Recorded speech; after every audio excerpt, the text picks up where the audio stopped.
సనాతన ధర్మం హిందూ ధర్మం ఎప్పుడు పుట్టిందాయి అంటే బ్రహ్మదేవుడే దిగి రావాలి తప్ప మానవునికైతే సాధ్యం కాదు. అందుకే మీరందరూ గమనించండి,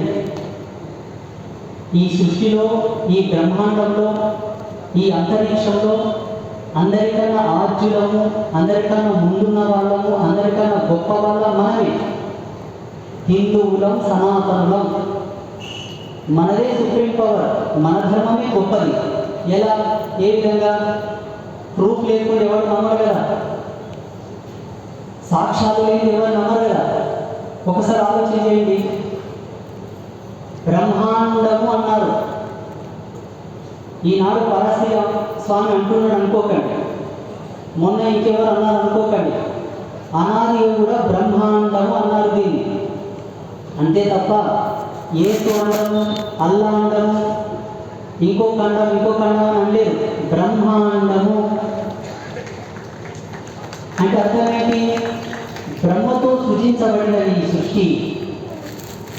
ఎవరు బ్రహ్మ? మన దేవుడు, మనం కొలిచేటటువంటి దేవుడు. ఇప్పుడున్నటువంటి చతుర్యుగములకు, ఈ మన్వంతరానికి, ఈ బ్రహ్మకల్పమున కలిపి చతుర్ముఖ బ్రహ్మగారు ఈజీగా ఐడెంటిఫై చేసుకోవచ్చు. మనదే అన్నిటికన్నా గొప్ప, ముందు అనాదిగా ఆది నుంచి ఉంటున్నటువంటి పరంపర. ఇది మన సనాతన ధర్మం. రెండవ అంశం, ఎందుకు సనాతన ధర్మం అవసరం? లాభం ఏమిటి? సనాతన ధర్మం ఎందుకు అవసరం మానవాళికి? ఓన్లీ మనం ఒక్కడే సనాతనం అనుకోకూడదు. ప్రపంచమంతా ఉన్నది సనాతనులే. వాళ్ళు సెక్షన్లు చేంజ్ చేసుకున్నారు, పంథాలు మార్చుకున్నారంటే వాళ్ళు మనం ఒకటే.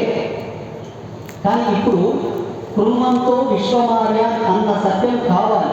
ప్రపంచానికి హిందూ అనేటటువంటి వాడు అవసరం, సనాతన సాంప్రదాయాలు అవసరం. ఎందుకు అవసరం? చూడండి, హిందూ అనేవాడు ఈ ప్రపంచంలో ఉంటే చెట్లు బ్రతుకుతాయి, పుట్టలు బ్రతుకుతాయి, జంతువులు బ్రతుకుతాయి, పక్షులు బ్రతుకుతాయి, సకల చరాచర జీవకోటి అంతయు కూడా సస్యశ్యామలంగా ఉంటుంది. అందుకే సనాతనుడు అవసరం, హిందూ ధర్మం అవసరం. మన ఋషులు ఏం చేశారంటే ప్రతి దానిలో ఆధ్యాత్మికతను మిళితం చేశారు, ధార్మికతను పెనవేశారు మన పెద్దలు. ప్రతి దాంట్లో ఏ ఒక్కటి కూడా ఆధ్యాత్మికతతో జతలేనిది లేదు. మన జీవన విధానం పొద్దు ఒడిస్తే పొద్దు మొక్కేటప్పటి వరకు. కారణం ఏంటంటే భవిష్యత్తు మన వాళ్ళకు తెలుసు. జీవుడు అస్తవ్యస్తమయ్యేటటువంటి దశకు వచ్చినప్పటికీ